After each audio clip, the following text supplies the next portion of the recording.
সুপ্রিয় শিক্ষার্থীবৃন্দ, আসসালামু আলাইকুম। আজকের ক্লাসে সবাইকে স্বাগতম। তো তোমরা সবাই জয়েন করো। আজকে আমরা 3 নম্বর লেকচার, আমাদের আজকে তৃতীয় লেকচার নিয়ে কথা বলবো। তো সবাই ক্লাসে জয়েন করো। আমি 1 মিনিট সময় দিচ্ছি, 1 মিনিটের মধ্যে সবাই চেষ্টা করো জয়েন করার জন্য।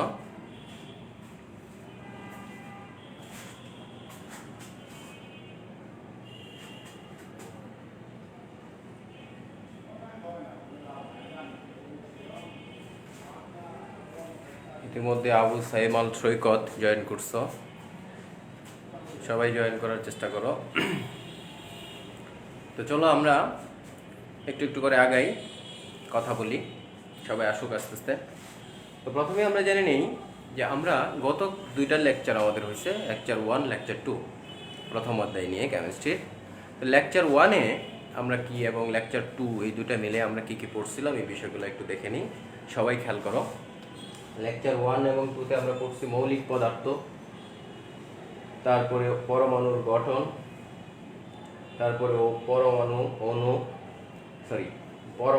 অণু, পরমাণুর স্থায়ী মূল কণিকা, পারমাণবিক সংখ্যা, পারমাণবিক ভর সংখ্যা, আইসোটোপ, আইসোটোন, আইসোবার, প্রতীক, সংকেত, যোজনী এবং যৌগমূলক, এই বিষয়গুলো নিয়ে আমরা প্রথম এবং দ্বিতীয় এই দুইটা লেকচারে আলোচনা করছিলাম।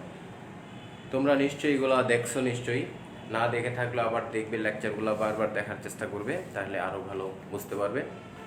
তো এখন এর মধ্যে আমরা আবার বলছিলাম তোমাদেরকে কিছু জিনিস শেখার জন্য, কি কি, যে 30টা মৌলিক পদার্থের নাম, প্রতীক, পারমাণবিক সংখ্যা, পারমাণবিক ভর এবং যোজন, এই বিষয়গুলো তোমাদেরকে শিখতে বলছিলাম এবং কয়েকটা যৌগমূলকের কথা বলছিলাম, যৌগমূলকগুলোর নাম এবং যৌগমূলকগুলো কিভাবে লিখতে হয়।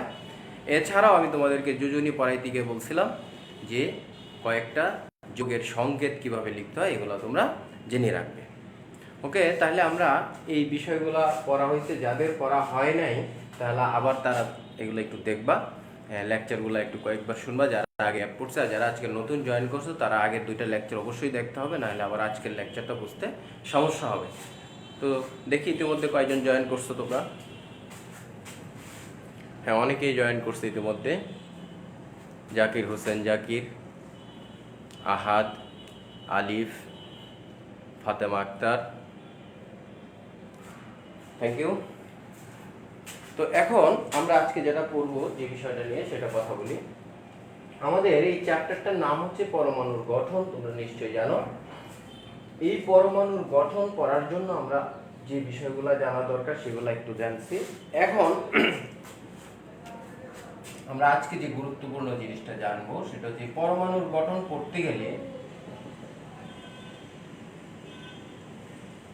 পরমাণুর গঠন সম্পর্কে 2জন বিজ্ঞানীর 2টা মডেল আছে। এই মডেলগুলো নিয়ে আমরা একটু কথা বলবো, একটু মনোযোগ দিয়ে শোনো। যারা আগে এই মডেলগুলো সম্পর্কে ধারণা আছে ভেরি গুড, আর যাদের একেবারেই ধারণা নাই তারা একটু মনোযোগ দাও, সহজ, একদম সহজ জিনিস বুঝতে পারবে। বিজ্ঞানী রাদারফোর্ডের কথা তোমরা নিশ্চয়ই শুনছো। বিজ্ঞানী রাদারফোর্ড 1911 সালে পরমাণুর গঠন সম্পর্কে কিছু কথা বলছে। এটাই হচ্ছে রাদারফোর্ডের পরমাণু মডেল। আমরা আজকে একটু রাদারফোর্ডের পরমাণু মডেলটা দেখব। কি বলছি? রাদারফোর্ডের পরমাণু মডেল।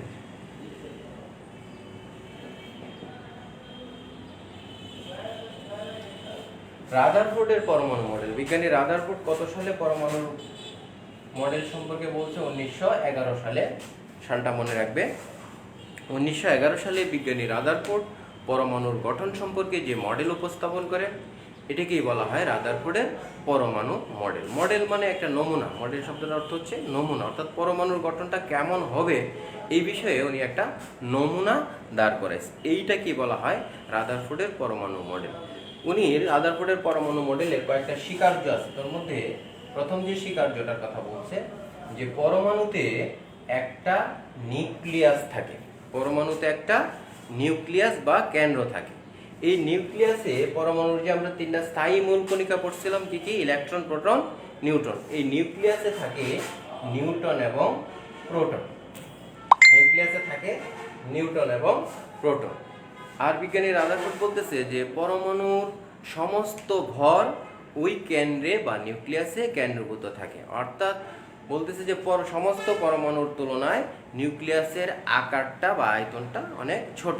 তাহলে কি বলছে কথাটা, যে পরমাণুতে একটা ধনাত্মক চার্জযুক্ত নিউক্লিয়াস থাকে, এই নিউক্লিয়াসে থাকে প্রোটন এবং ইলেকট্রন, এবং পরমাণুর সমস্ত ভর ওই কেন্দ্রে কেন্দ্রীভূত থাকে। আর উনি বলছে যে ইলেকট্রন সমূহ এই নিউক্লিয়াসকে কেন্দ্র করে এর চারপাশে প্রদক্ষিণ করে। আমরা জানি পরমাণুতে তিনটা স্থায়ী কণিকা আছে, কি কি? Electron, proton, neutron. তাহলে পরমাণুর কেন্দ্রে থাকে কে? প্রোটন আর নিউট্রন। আর ইলেকট্রনগুলো থাকে তার চারপাশে বিভিন্ন কক্ষপথ আছে, সেই কক্ষপথগুলিতে ইলেকট্রন থাকে, এবং সে এই পরমাণুর গঠনটাকে সৌরজগতের সাথে তুলনা করছে। সৌরজগতের গ্রহগুলি যেমন সূর্যকে কেন্দ্র করে এর চারপাশে বিভিন্ন কক্ষপথে পরিভ্রমণ করে, আমাদের আলোচ্য পরমাণুর মধ্যেও নিউক্লিয়াসকে কেন্দ্র করে ওই সৌরজগতের গ্রহগুলির মতো ইলেকট্রনসমূহ এর চারপাশে প্রদক্ষিণ করে। এটা হচ্ছে রাদারফোর্ডের বেসিক কথাটা পরমাণুর মডেল সম্পর্কে। রাদারফোর্ড যে কথাটা বলছে সেটা এটুকু জানলেই হবে, কারণ আমাদের পরমাণুর গঠনে এখানে তোমাদের চ্যাপ্টারের মধ্যে রাদারফোর্ড এবং বোর পরমাণু মডেল নিয়ে কোনো কথা বলেনি। সিলেবাসটার মধ্যে এই দুইটা জিনিস নাই, কিন্তু আমাদের পরমাণুর গঠন অর্থাৎ ইলেকট্রন বিন্যাস এগুলো সামনের দিকে পড়তে গেলে আমাদের এগুলো লাগবে। এই জন্য আমরা এগুলো আগে একটু তোমাদের মাথায় দিচ্ছি, একটু আলোচনা করে নিচ্ছি, খেয়াল করো। তাহলে এটা গেল রাদারফোর্ডের পরমাণু মডেলের কথাটা। আমি বলতেছিলাম যে পরমাণুর গঠন সম্পর্কে বিজ্ঞানী রাদারফোর্ড 1911 সালে যে মডেল উপস্থাপন করছে, এটাই হচ্ছে রাদারফোর্ডের পরমাণু মডেল। বিজ্ঞানী রাদারফোর্ড বলতেছে যে পরমাণুর মধ্যে একটা ধনাত্মক চার্জযুক্ত নিউক্লিয়াস থাকে, এবং এই নিউক্লিয়াসের মধ্যে থাকে কে? প্রোটন আর নিউট্রন, এবং এই নিউক্লিয়াসের চারপাশে যে কক্ষপথগুলো থাকে সেইগুলোতে ইলেকট্রন পরিভ্রমণ করে। কার সাথে তুলনা করছে? সৌরজগতের গ্রহগুলির সাথে তুলনা করছে। এই সৌরজগতের গ্রহগুলি যেমন নিউক্লিয়াসকে সূর্যকে কেন্দ্র করে এর চারপাশে প্রদক্ষিণ করে, আমাদের আলোচ্য পরমাণুতেও ইলেকট্রন সমূহ নিউক্লিয়াসকে কেন্দ্র করে এর চারপাশে বিভিন্ন কক্ষপথে পরিভ্রমণ করে। এটা হচ্ছে রাদারফোর্ডের পরমাণু মডেলের মূল কথাটা। এখন আমরা যাব আরেকটা পরমাণু মডেল, সেটা হচ্ছে বোর পরমাণু মডেল। বিজ্ঞানী নিলস বোর 1913 সালে, বিজ্ঞানী নিলস বোর কত সালে? 1913 সালে। 1913 সালে বিজ্ঞানী নিলস বোর পরমাণুর গঠন সম্পর্কে যে মডেল উপস্থাপন করছে, এটাই হচ্ছে বোরের পরমাণু মডেল। বিজ্ঞানী নিলস বোর বলতেছে যে রাদারফোর্ডের কথার মতোই যে পরমাণুতে একটা নিউক্লিয়াস থাকে, এই নিউক্লিয়াসের চারপাশে কতগুলি অনুমোদিত কক্ষপথ থাকে। অর্থাৎ বিষয়টা এরকম যে এটা যদি নিউক্লিয়াস হয়, নিউক্লিয়াসের চারপাশে এরকম বিভিন্ন কক্ষপথ থাকে, উপবৃত্তাকার কক্ষপথ থাকে। এই কক্ষপথগুলিতে ইলেকট্রন পরিভ্রমণ করে, এটা বিজ্ঞানী নিলস বোর বলতেছে। এবং ইলেকট্রন সমূহ যখন এক কক্ষপথ থেকে আরেক কক্ষপথে লাফ দিয়ে যায়, তখন সে শক্তি শোষণ করে, এবং যখন সে আবার পূর্বর কক্ষপথে ফিরে আসে তখন সে শক্তি বিকিরণ করে। এই ধরনের কিছু কথা আছে নিলস বোরের পরমাণু মডেলটিতে। আমরা আবার বলতেছি যে এখানে দুইটা পরমাণু মডেল নিয়ে আমরা একটু কথা বললাম অল্প করে। সেটা হচ্ছে রাদারফোর্ডের পরমাণু মডেল 1911 সালে বিজ্ঞানী রাদারফোর্ড যে মডেলটা উপস্থাপন করছে, এটা হচ্ছে রাদারফোর্ডের পরমাণু মডেল।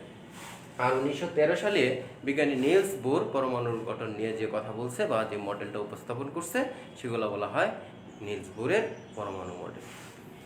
এখন আমরা এই ইলেকট্রন বিন্যাস পড়ার জন্য আমাদের একটা বিষয় খুব ভালোভাবে জানতে হবে। সেই বিষয়টা হচ্ছে কোয়ান্টাম সংখ্যা। তোমাদের বইয়ের সিলেবাসটার মধ্যে, কারিগরি শিক্ষা বোর্ডের যে সিলেবাসটা আছে, সেই সিলেবাসটার মধ্যে দেখবা 1.9 অর্থাৎ প্রথম চ্যাপ্টারের যে 9 নাম্বার টপিকসটা, সেটার মধ্যে এই তিনটা বিষয় আছে। কি? কোয়ান্টাম সংখ্যা, আরেকটা আছে অরবিট, আরেকটা আছে অরবিটাল। এই তিনটা কথা আছে। ঠিক আছে? কোয়ান্টাম সংখ্যাটা আজকে আমরা বেসিক্যালি কোয়ান্টাম সংখ্যা খুব ইম্পর্টেন্ট।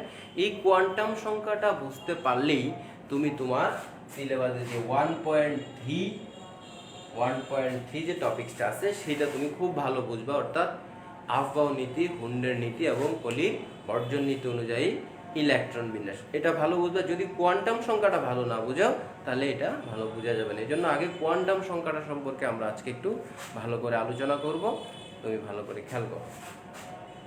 তো প্রথমেই আমরা বলি কোয়ান্টাম সংখ্যাটা কি।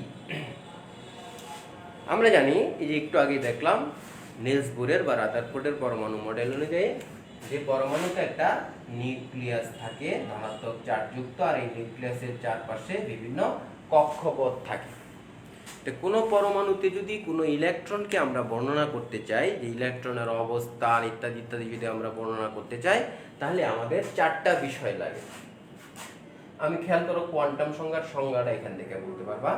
সেটা হচ্ছে পরমাণুতে কোনো ইলেকট্রনকে বর্ণনা করার জন্য ইলেকট্রন যে কক্ষপথে থাকে সেই কক্ষপথের আকার, সেই কক্ষপথের আকার, সেই কক্ষপথের আকৃতি আর সেই কক্ষপথের ত্রিমাত্রিক দিক বিন্যাস,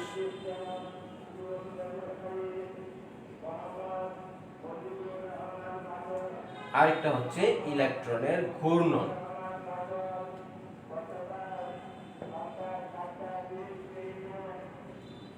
পরমাণুতে কোনো ইলেকট্রনকে বর্ণনা করার জন্য ইলেকট্রন যে কক্ষপথটাতে থাকে সেই কক্ষপথের আকার, সেই কক্ষপথের আকৃতি, সেই কক্ষপথের ত্রিমাত্রিক দিকবিন্যাস এবং ইলেকট্রনের ঘূর্ণন, এই চারটা বিষয় প্রকাশ করার জন্য চারটা সংখ্যা ব্যবহার করা হয়। এই চারটা সংখ্যাকেই একত্রে বলে কোয়ান্টাম সংখ্যা বা কোয়ান্টাম নাম্বার। আমি আবার বলতেছি কথাটা, পরমাণুতে কোনো ইলেকট্রনকে বর্ণনা করার জন্য বা পরিচয় করায় দেওয়ার জন্য ইলেকট্রনটা যে কক্ষপথে অবস্থান করে সেই কক্ষপথের আকার, সেই কক্ষপথের আকৃতি, সেই কক্ষপথের ত্রিমাত্রিক দিক বিন্যাস এবং ইলেকট্রনের ঘূর্ণন, এই চারটা বিষয় প্রকাশ করার জন্য চারটা সংখ্যা ব্যবহার করা হয়। এই চারটা সংখ্যাকে একত্রে বলা হয় কোয়ান্টাম সংখ্যা বা কোয়ান্টাম নাম্বার। এটা হচ্ছে কোয়ান্টাম সংখ্যার সংজ্ঞা। এখন আমরা দেখব এই কোয়ান্টাম সংখ্যাটা হচ্ছে চার প্রকার। কোয়ান্টাম সংখ্যাটা কয় প্রকার? চার প্রকার। কি কি? এক নম্বর কোয়ান্টাম সংখ্যাটা হচ্ছে প্রধান কোয়ান্টাম সংখ্যা। প্রধান